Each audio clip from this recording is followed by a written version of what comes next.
Hello students, ಇವತ್ತು redemption of ಡಿಬೆಂಚರ್ಸ್ನ ಪ್ರಾಬ್ಲಮ್ಸ್ನ ನಾನು ನಿಮಗೆ ಮಾಡಿ ತೋರಿಸ್ತಾ ಇದ್ದೀನಿ. ಸೊ ಫಸ್ಟು ಪ್ರಾಬ್ಲಮ್ ಓದ್ತಾ ಇದ್ದೀನಿ, ನೋಡ್ಕೊಳ್ಳಿ. Pass journal entries at the end of redemption of debentures. So redemption of debentures ಅಂದರೆ ಏನಪ್ಪ ಅಂತ ಅಂದರೆ, ರಿಡೀಮ್ ಅಂತ ಅಂದರೆ ರೀಪೇಮೆಂಟ್ ಮಾಡೋದು. ಅಂದರೆ ಡಿಬೆಂಚರ್ಸ್ ಅಮೌಂಟ್ ಏನು ನಾವು ಕಲೆಕ್ಟ್ ಮಾಡಿರ್ತೀವಿ ಕಂಪ್ನಿಯಲ್ಲಿ, ಡಿಬೆಂಚರ್ಸ್ ಇಶ್ಯೂ ಮಾಡಿ ಅದನ್ನು ನಾವು ವಾಪಸ್ ಕೊಡ್ತಾ ಇದ್ದೀವಿ. ಅಂದರೆ ಡಿಬೆಂಚರ್ ಸರ್ಟಿಫಿಕೇಟ್ಸ್ನ ಡಿಬೆಂಚರ್ ಹೋಲ್ಡರ್ಸಿಂದ ವಾಪಸ್ ತೊಗೊಂಡು ಅವ್ರು ಕೊಟ್ಟಿರೋ ಅಮೌಂಟನ್ನು ವಾಪಸ್ ಕೊಡ್ತೀವಿ. ಸೊ ಅದನ್ನು ನಾವೇನಂತ ಹೇಳ್ತೀವಿ ಅಂದರೆ ರಿಡಂಪ್ಷನ್ ಆಫ್ ಡಿಬೆಂಚರ್ಸ್ ಅಂತ ಹೇಳ್ತೀವಿ. ಸೊ ರಿಡಂಪ್ಷನ್ ಆಫ್ ಡಿಬೆಂಚರ್ಸ್ಗೆ ನಿಮಗೆ ಬರುವಂತಹ ಪ್ರಾಬ್ಲಮ್ಸಲ್ಲಿ ಜರ್ನಲ್ ಎಂಟ್ರೀಸ್ನ ಪಾಸ್ ಮಾಡಲಿಕ್ಕೆ ಅಂತ ಹೇಳ್ತಾರೆ. ಸೊ ಜರ್ನಲ್ ಎಂಟ್ರೀಸ್ನ ಪಾಸ್ ಮಾಡೋದು ಹೇಗೆ ಅಂತ ಅಂದ್ಬಿಟ್ಟು ಈ ಒಂದು ವಿಡಿಯೋದಲ್ಲಿ ನೋಡೋಣ. ಸೊ ನಾನು ಪ್ರಾಬ್ಲಮ್ ಓದಿ ಒಂದೊಂದು ಸ್ಟೇಟ್ಮೆಂಟ್ ಓದ್ದಂಗೆ ಅದಕ್ಕೆ ತಕ್ಕನಾದಂತೆ ಯಾವ ರೀತಿ ಜರ್ನಲ್ ಎಂಟ್ರಿನ ಪಾಸ್ ಮಾಡಬೇಕು ಅಂತ ಅಂದ್ಬಿಟ್ಟು ನಾನು ನಿಮಗೆ ಹೇಳ್ತಾ ಹೋಗ್ತೀನಿ. So A company limited issued 10,000 8% debentures of ₹100 each at ಪಾರ್ redeemable at the end of the 5 years out of capital. ಅಂದರೆ ಎ ಕಂಪ್ನಿ ಅನ್ನೋದು 10,000 8% ಡಿಬೆಂಚರ್ಸನ್ನು, ಅಂದರೆ 10,000 ಅನ್ನೋದು ನಂಬರ್ಸ್ ಆಗುತ್ತೆ. ಸೊ 10,000 8% ಡಿಬೆಂಚರ್ಸು ₹100 ಒಂದೊಂದು ಡಿಬೆಂಚರ್ಸ್ನ ಬೆಲೆ ಅಂತೆ. ಅದನ್ನು ರಿಡೀಮ್ ಮಾಡ್ತಿದ್ದಾರೆ. ಸೊ ಆ ರಿಡೀಮ್ ಮಾಡ್ತಿದ್ದಾರೆ ಅನ್ನೋದು ಸಾಕು ನಮಗೆ. ಯಾವಾಗಾದ್ರೂ ಕೂಡ ಅವರು ರಿಡೀಮ್ ಮಾಡಲಿ, ನಮಗೆ ಈ ಟೈಪ್ ಆಫ್ ಪ್ರಾಬ್ಲಮಲ್ಲಿ ಇದು ನಮಗೆ ಇಂಪಾರ್ಟೆಂಟ್ ಆಗಲ್ಲ. 5 years ಔಟ್ ಆಫ್ ಕ್ಯಾಪಿಟಲ್ಲು ಅದು ನಿಮಗೆ ಸಿಂಕಿಂಗ್ ಫಂಡ್ ಮೆಥಡ್ ಅಂತ ಬರುತ್ತಲ್ಲ, ಅಲ್ಲಿ ನಿಮಗೆ ಅದು ಎಫೆಕ್ಟ್ ಆಗುತ್ತೆ. ಸೊ ಇಲ್ಲಿ ಏನು ನಿಮಗೆ ಅದು ಕನ್ಸಿಡರೇಷನ್ ಬರಲ್ಲ. ಸೊ ಇದಕ್ಕೆ ನಾವು ಜರ್ನಲ್ ಎಂಟ್ರಿನ ಯಾವ ರೀತಿ ಪಾಸ್ ಮಾಡ್ತೀವಿ. ಸೊ ಜರ್ನಲ್ ಎಂಟ್ರಿ ನೋಡ್ಬೋದು. First journal entry 8% debentures account debtor 10 lakh. 10 lakh ಹೆಂಗೆ ಅಂತ ಅಂದರೆ, ಇದು 10,000 ಶೇರ್ಸ್, 10,000 ಡಿಬೆಂಚರ್ಸ್ ಇದೆ. ಸೊ 10,000 ಡಿಬೆಂಚರ್ಸ್ಗೆ into 10,000 into 100, so 10 lakh rupees ಆಗುತ್ತೆ. ಓಕೆನಾ? ಅದು so 8% debentures account debtor to debenture holders account.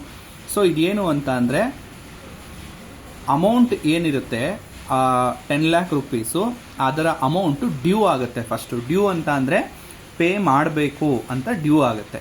So ಇದಕ್ಕೆ ಜರ್ನಲ್ ಎಂಟ್ರಿ 1 ಅಂದರೆ ಫಸ್ಟು ಡ್ಯೂ ಜರ್ನಲ್ ಎಂಟ್ರಿ ಆದಮೇಲೆ payment journal entry. So debenture holders account debtor to bank account 10 lakh. Same ಇಲ್ಲಿ ಏನು 10 lakh ಇದೆ ಅದೇ ಇಲ್ಲಿ 10 lakh. Debenture holders account debtor to bank account being payment made to debenture holders. So first due entry, ಆಮೇಲೆ payment entry. ಇವೆರಡು ಎಂಟ್ರಿನ ನೆನ್ಪಿಟ್ಕೊಂಡ್ಬಿಟ್ರಿ ಅಂತ ಅಂದರೆ ಆರಾಮಾಗಿ ನೆಕ್ಸ್ಟ್ ಎಂಟ್ರೀಸ್ನ ಪಾಸ್ ಮಾಡ್ಕೊಂಡು ಹೋಗ್ಬೋದು. ಸೊ ಪೇಮೆಂಟ್ ಎಂಟ್ರಿ ಸೇಮೇ ಬರುತ್ತೆ, ಡ್ಯೂ ಎಂಟ್ರಿ ಮಾತ್ರ ಪ್ರೀಮಿಯಮ್ಮ ಪಾರ ಅನ್ನೋದ್ರ ಮೇಲೆ ವೇರಿಯೇಷನ್ ಆಗ್ತಾ ಹೋಗುತ್ತೆ. ಸೊ ಇದು ಪಾರ್ ವ್ಯಾಲ್ಯೂನಲ್ಲಿ ರಿಡೀಮ್ ಮಾಡಿರುವಂತಹ journal entry. 8% debentures account debtor to debenture holders account due entry. ಅದಾದಮೇಲೆ ಡಿಬೆಂಚರ್ ಹೋಲ್ಡರ್ಸ್ ಅಕೌಂಟ್ ಇಲ್ಲಿ ಕ್ರೆಡಿಟ್ ಆಗಿದ್ರೆ ಇಲ್ಲಿ ಡೆಬಿಟ್ ಆಗ್ತಾ ಇದೆ. Debenture holders account debtor to bank account, bank real ಅಕೌಂಟಿಗೆ ಬರುತ್ತೆ. So debit what comes in, credit what goes out, cash is going out. So credit ಆಗಿದೆ. So being payment made to the debenture holders. ಓಕೆನಾ? ಇದು first ಸ್ಟೇಟ್ಮೆಂಟ್ಗೆ journal entry. Next second statement, second ಕಂಪ್ನಿಯ ಬಗ್ಗೆ details ಕೊಟ್ಟಿದ್ದಾರೆ. B limited issued 4,000 12% debentures of 100 each at par. These debentures are redeemed at a premium of 10% at the end of 4th year. ಅಂದರೆ ಇಲ್ಲಿ 4,000 ಯಾವುದು ಡಿಬೆಂಚರ್ಸನ್ನು 4,000 12% ಡಿಬೆಂಚರ್ಸ್ನ ₹100 ಫೇಸ್ ವ್ಯಾಲ್ಯೂನಲ್ಲಿ ಇಶ್ಯೂ ಮಾಡ್ತಿದ್ದಾರೆ. ಅಟ್ ಪಾರ್ ವ್ಯಾಲ್ಯೂಗೆ ಇಶ್ಯೂ ಮಾಡ್ತಿದ್ದಾರೆ. ಬಟ್ ರಿಡೀಮ್ ಮಾಡಬೇಕಾದ್ರೆ ಏನು ಮಾಡ್ತಾ ಇದ್ದಾರೆ, redeemed at a premium of 10%. So premium ಅಂದರೆ ಇದರ ಟೋಟಲ್ ವ್ಯಾಲ್ಯೂ ಏನು ಬರುತ್ತೆ ಅದರ ಮೇಲೆ 10% ಪ್ರೀಮಿಯಮ್ ಆಗಿ ರಿಡೀಮ್ ಮಾಡ್ತಾರಂತೆ. ಸೊ ಅದಕ್ಕೆ ಜರ್ನಲ್ ಎಂಟ್ರಿ ಏನು ಪಾಸ್ ಮಾಡ್ತೀವಿ ಅಂತ ಅಂದರೆ, ಸೊ ನೋಡ್ಬೋದು ಇಲ್ಲಿ 12% debentures account debtor. So 12% debentures ಅಂದರೆ ಯಾವುದಿದು, 4,000 ಇಂಟು 100 4 lakh rupees. ಅದಾದಮೇಲೆ premium on redemption of debentures account 40,000. So ಇಲ್ಲಿ ಏನು ಹೇಳಿದರು, premium of 10% at the end of 4 year. ಅಂದರೆ ಪ್ರೀಮಿಯಮಲ್ಲಿ 10% ಕ್ಯಾಲ್ಕುಲೇಟ್ ಮಾಡಬೇಕಂತೆ. ಸೊ 4 lakh ಮೇಲೆ 10% ಅಂದರೆ 40,000 ಆಗುತ್ತೆ. So 12% debentures account debtor 4 lakh. Premium on redemptions of debentures account 40,000. So ಎರಡನ್ನು ಟೋಟಲ್ ಮಾಡಿದ್ರೆ 4,40,000. ಸೊ ನೀವಿಲ್ಲಿ ಒಂದು ಅಬ್ಸರ್ವ್ ಮಾಡಿ, 8% debentures account debtor to debenture holders account, 12% debentures account debtor to debenture holders account. ಇದು ಸೇಮೇ ಇರುತ್ತೆ. Debentures account debtor to debenture holders account ಇದು ಸೇಮೇ ಇರುತ್ತೆ ಡ್ಯೂ ಎಂಟ್ರಿ ಆದಾಗ. ಮಧ್ಯದಲ್ಲಿ premium on redemption of debentures ಇದನ್ನು ಮಾತ್ರ ಎಕ್ಸ್ಟ್ರಾ ಆ್ಯಡ್ ಆಗುತ್ತೆ. ಸೊ ಇನ್ನು ಮಿಕ್ಕಿದ್ದೆಲ್ಲ ಸೇಮೇ ಇರುತ್ತೆ. ನರೇಶನ್ನು ನೋಡ್ಬೋದು, being the amount due on redemption of debentures, being the amount due on redemption of debenture, same narration ಬರುತ್ತೆ. ಇಲ್ಲಿ ಪ್ರೀಮಿಯಂ ಆಗಿರೋದ್ರಿಂದ ಒಂದು ಅಕೌಂಟ್ ಮಾತ್ರ ಜಾಸ್ತಿ ಆಗ್ತಿದೆ, that is premium on redemption of debentures account. ಎಷ್ಟು ಅಂದರೆ 4 lakh ಮೇಲೆ 10% ಅವ್ರು ಹೇಳಿದ್ದಾರೆ. So 40,000, 4,40,000 amount. ಇದು ಡ್ಯೂ ಎಂಟ್ರಿ ಆದಮೇಲೆ ಮತ್ತೆ payment entry. So payment entry ಏನು, ಇಲ್ಲಿ ಏನು ನಾವು ಪ್ರೀವಿಯಸ್ ಎಂಟ್ರಿ ಮಾಡಿದ್ವಿ same to same. Debenture holders account debtor to bank account, debenture holders account debtor to bank account, 4,40,000, 4,40,000 ಆಯಿತಾ. ಇದಾದ ಮೇಲೆ ನೆಕ್ಸ್ಟ್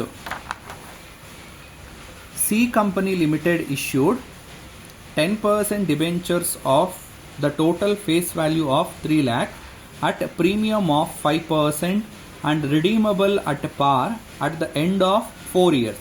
ಸೊ ಇಲ್ಲಿ ನಂಬರ್ ಆಫ್ ಡಿಬೆಂಚರ್ಸ್ ಕೊಟ್ಟಿದ್ರು, ಈಚ್ ಡಿಬೆಂಚರ್ ಫೇಸ್ ವ್ಯಾಲ್ಯೂ ಕೊಟ್ಟಿದ್ರು. ಇಲ್ಲೇನು ಮಾಡಿದ್ದಾರೆ, ನಿಮಗೆ ಫೇಸ್ ವ್ಯಾಲ್ಯೂ ಡೈರೆಕ್ಟಾಗಿ ಅವರೇ ಕೊಟ್ಟಿದ್ದಾರೆ. ಸೊ ನೀವು ಮಲ್ಟಿಪ್ಲೈ ಮಾಡ್ಕೊಳ್ಳೋ ಕಷ್ಟ ಕೂಡ ಇಲ್ಲ.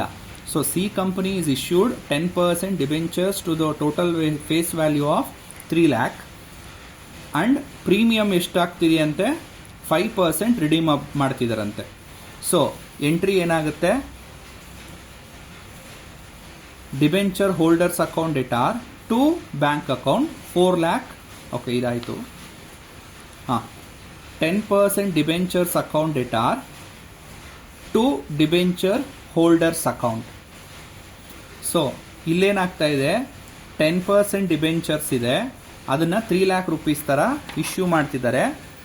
ಅದರ ಜೊತೆಗೆ ಇಶ್ಯೂ ಮಾಡಬೇಕಾದ್ರೇ 5% ಪ್ರೀಮಿಯಮಲ್ಲಿ ಇಶ್ಯೂ ಮಾಡಿದ್ದಾರೆ. ರಿಡೀಮ್ ಮಾಡಬೇಕಾದ್ರೆ ರಿಡೀಮಬಲ್ ಅಟ್ ಪಾರ್, ಇದು ಮೋಸ್ಟ್ ಇಂಪಾರ್ಟೆಂಟ್ ಟರ್ಮ್. ಇಲ್ಲೇನಾಗಿದೆ, ರಿಡೀಮ್ಡ್ ಅಟ್ ಪ್ರೀಮಿಯಂ, ಇಲ್ಲಿ ರಿಡೀಮ್ ಮಾಡಬೇಕಾದ್ರೆ ಪ್ರೀಮಿಯಂ ಮಾಡಿದ್ದಾರೆ, ಇಲ್ಲಿ ರಿಡೀಮ್ ಮಾಡಬೇಕಾದ್ರೆ ಪಾರ್ ವ್ಯಾಲ್ಯೂ ಮಾಡಿದ್ದಾರೆ. ಇದು ಇಂಪಾರ್ಟೆಂಟ್ ಆಗುತ್ತೆ. ಸೊ ಈಗ ನಾವು 3 lakh ಮೇಲೆ 5% ತಗೋಬೇಕಾ ಅಂತ ಅಂದರೆ ರಿಡೀಮಬಲ್ ಅಟ್ ಪಾರ್ ಆಗಿರೋದ್ರಿಂದ ರಿಡೀಮ್ ಮಾಡಬೇಕಾದ್ರೆ 5% ಎಕ್ಸ್ಟ್ರಾ ತಗೋಬಾರ್ದು. ಜಸ್ಟ್ ರಿಡೀಮಬಲ್ ಅಟ್ ಪಾರ್ ಅಂದರೆ 3 lakh rupeesನ ಮಾತ್ರ ನಾವು ತಗೋತೀವಿ. ಅರ್ಥ ಆಯ್ತಾ? ಇಲ್ಲಿ ಕೊಟ್ಟಿರೋದು ಪ್ರೀವಿಯಸ್ ಸ್ಟೇಟ್ಮೆಂಟಲ್ಲಿ ಏನು ಹೇಳಿದ್ದಾರೆ, ರಿಡೀಮಬಲ್ ಅಟ್ ಅ ಪ್ರೀಮಿಯಂ ಅಂದರೆ ರಿಡೀಮ್ ಮಾಡಬೇಕಾದ್ರೆ ಪ್ರೀಮಿಯಮಲ್ಲಿ ಕೊಡ್ರಿ ಅಂತ. ಇಲ್ಲಿ ಮಾಡಿರೋದೇನು, ರಿಡೀಮಬಲ್ ಅಟ್ ಪಾರ್. ಇಶ್ಯೂ ಮಾಡಬೇಕಾದ್ರೆ 5% ಪ್ರೀಮಿಯಮ್ಗೆ ಇಶ್ಯೂ ಮಾಡಿದ್ದಾರೆ, ಆದರೆ ರಿಡೀಮ್ ಮಾಡಬೇಕಾದ್ರೆ ಪಾರ್ ವ್ಯಾಲ್ಯೂಗೆ ಮಾಡ್ತಾ ಇದ್ದಾರೆ. ಸೊ ರಿಡೀಮ್ ಮಾಡಬೇಕಾದ್ರೆ ನಾವೇನು ಮಾಡಬೇಕು, ಪಾರ್ ವ್ಯಾಲ್ಯೂಗೇನೆ ರಿಡೀಮ್ ಮಾಡಬೇಕು. ನೋಡ್ಬೋದು ಇಲ್ಲಿ journal entry. So 10% debentures account debtor to debenture holders account 3 lakh rupees, 3 lakh rupees. So 3 lakh ಮೇಲೆ 5% ನಾವಿಲ್ಲಿ ಆ್ಯಡ್ ಮಾಡಿಲ್ಲ. ಯಾಕೆ, 5% ಇಶ್ಯೂ ಮಾಡಬೇಕಾದ್ರೆ ಅವರು ಜಾಸ್ತಿ ಮಾಡಿರೋದು, ರಿಡೀಮ್ ಮಾಡಬೇಕಾದ್ರೆ ಪಾರ್ ವ್ಯಾಲ್ಯೂಗೇನೆ ರಿಡೀಮ್ ಮಾಡಿದ್ದಾರೆ. ಅದಾದಮೇಲೆ ಇದು ಡ್ಯೂ ಎಂಟ್ರಿ ಆಯಿತು, being the amount due on redemption. ಅದಾದಮೇಲೆ payment entry, debenture holders account debtor to bank account 3 lakh rupees, 3 lakh rupees being payment made to debenture holders. ಓಕೆನಾ? ಸೊ ಇದಾದಮೇಲೆ next 4th one, D company limited issued 2 lakh 10% debentures at a discount of 5% but redeemable at a premium of 5% at the end of the year. So ಇಲ್ಲೇನು ಮಾಡಿದ್ದಾರೆ, issue ಮಾಡಬೇಕಾದ್ರೆ ಡಿಸ್ಕೌಂಟಲ್ಲಿ issue ಮಾಡಿದ್ದಾರೆ, redeem ಮಾಡಬೇಕಾದ್ರೆ ಪ್ರೀಮಿಯಮಲ್ಲಿ redeem ಮಾಡ್ತಾ ಇದ್ದಾರೆ. ನೋಡ್ಬೋದು ಇಲ್ಲಿ ರಿಡೀಮ್ ಮಾಡಬೇಕಾದ್ರೆ ಪ್ರೀಮಿಯಮ್ ಇದೆ, ಇಶ್ಯೂ ಮಾಡಬೇಕಾದ್ರೆ ಡಿಸ್ಕೌಂಟ್ ಇದೆ. ಸೊ ನಾವು ಜರ್ನಲ್ ಎಂಟ್ರಿ ಪಾಸ್ ಮಾಡಬೇಕಾದ್ರೆ ಏನು ಮಾಡ್ತೀವಿ, ಇಲ್ಲಿ ನಮಗೆ ಬೇಕಾಗಿರೋದೇನು, ಇಶ್ಯೂ ಅವರು ಯಾವ್ದು ರೀತಿಯಲ್ಲಾದರೂ ಮಾಡ್ಕೊಳ್ಳಿ, ಇಶ್ಯೂ ಅವರು ಯಾವ ರೀತಿಯಲ್ಲಾದರೂ ಮಾಡ್ಕೊಳ್ಳಿ, ಡಿಸ್ಕೌಂಟ್ ಆದರೂ ಮಾಡಲಿ, ಪ್ರೀಮಿಯಮ್ ಆದರೂ ಮಾಡಲಿ. ನಮಗೆ ರೆಡೀಮಬಲ್ ಮಾಡಬೇಕಾದ್ರೆ ಏನು ಹೇಳ್ತಿದ್ದಾರೆ, redeemable at a premium of 5%. So redeem ಮಾಡಬೇಕಾದ್ರೆ ಏನಾಗುತ್ತೆ, 10% debentures. So 10% debentures. So 10% debentures account debtor 2 lakh rupees. Premium ಅಂದರೆ 2 lakh ಮೇಲೆ ಪ್ರೀಮಿಯಮ್ ಅಂದರೆ ಎಷ್ಟಾಗುತ್ತೆ, 5% ಪ್ರೀಮಿಯಮ್ ಅಂತ ಅಂದರೆ redeemable at a premium of 5% ಅಂದರೆ 2 lakh ಮೇಲೆ 5% ಎಷ್ಟಾಗುತ್ತೆ, 10,000 rupees ಆಗುತ್ತೆ. So 10% debentures account debtor premium on redemption of debentures account debtor 10%. ಯಾವುದಿದು 10%? Premium debtor to debenture holders account 2 lakh plus 10,000, 2 lakh 10,000 rupees. ಓಕೆನಾ? ಇದು due entry. So being the amount due on redemption of debentures. ಅದಾದಮೇಲೆ payment entry. ನೀವು ನೋಡ್ಬೋದು payment entry ಎಲ್ಲೂ ಕೂಡ changes ಆಗಿಲ್ಲ. So debenture holders account debtor to bank account, debenture holders account debtor to bank account, debenture holders account debtor to bank account. So ಸೇಮೇ journal entry ಬರ್ತಾ ಇದೆ. So ಒಂದು journal entry ನಿಮಗೆ common ಆಗಿ ಬರುತ್ತೆ, ಎರಡೂ ಕೂಡ ಕಾಮನ್ನೇ. But ಏನಂದರೆ ಪರ್ಸಂಟೇಜ್ ನೋಡ್ಕೋಬೇಕು, ಪ್ರೀಮಿಯಮ್ಮ ಅಥವಾ ಪಾರ್ ವ್ಯಾಲ್ಯೂನ ನೋಡ್ಕೋಬೇಕು.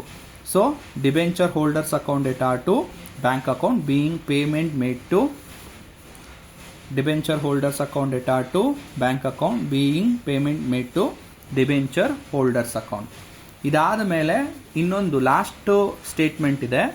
ಇದನ್ನು ನಾನು ಜರ್ನಲ್ ಎಂಟ್ರಿ ಪಾಸ್ ಮಾಡಲ್ಲ, ನೀವೇ ಕಮೆಂಟಲ್ಲಿ ಜರ್ನಲ್ ಎಂಟ್ರಿ ಪಾಸ್ ಮಾಡಿ ಅಮೌಂಟ್ ಹಾಕಿ ಹೇಳಿ ನೋಡುವ. ಈ company limited issued 1,008% debentures of ₹100 each at a premium of 5% to be redeemed at par at the end of 4 years. So issue ಮಾಡಬೇಕಾದ್ರೆ ಪ್ರೀಮಿಯಮಲ್ಲಿ ಇಶ್ಯೂ ಮಾಡ್ತಿದ್ದಾರೆ, ಬಟ್ ರಿಡೀಮ್ ಮಾಡಬೇಕಾದ್ರೆ ಪಾರ್ ವ್ಯಾಲ್ಯೂನಲ್ಲಿ ರಿಡೀಮ್ ಮಾಡ್ತಿದ್ದಾರೆ. ಸೊ ಇದಕ್ಕೆ ಏನು ಜರ್ನಲ್ ಎಂಟ್ರಿ ಪಾಸ್ ಮಾಡ್ಬೋದು ಅಂದ್ಬಿಟ್ಟು ಕಮೆಂಟಲ್ಲಿ ನೀವು ಕಮೆಂಟ್ ಮಾಡಿ ತಿಳಿಸಿ. ಇದನ್ನು ನಾನು ಈಗ ಪಾಸ್ ಮಾಡಲ್ಲ. ಸೊ ನಿಮಗೆ ಇದು ಅರ್ಥ ಆಗಿದೆ, ಇದಕ್ಕೆ ಜರ್ನಲ್ ಎಂಟ್ರಿ ಪಾಸ್ ಮಾಡಿ ಹೇಳಿ ನೋಡುವ. ಸೊ ಅರ್ಥ ಆಗಿದೆ ಅನ್ಕೋತೀನಿ. ಏನಾದರೂ ಡೌಟ್ಸ್ ಇದ್ದರೆ ಯು ಕ್ಯಾನ್ ಕಾಮೆಂಟ್.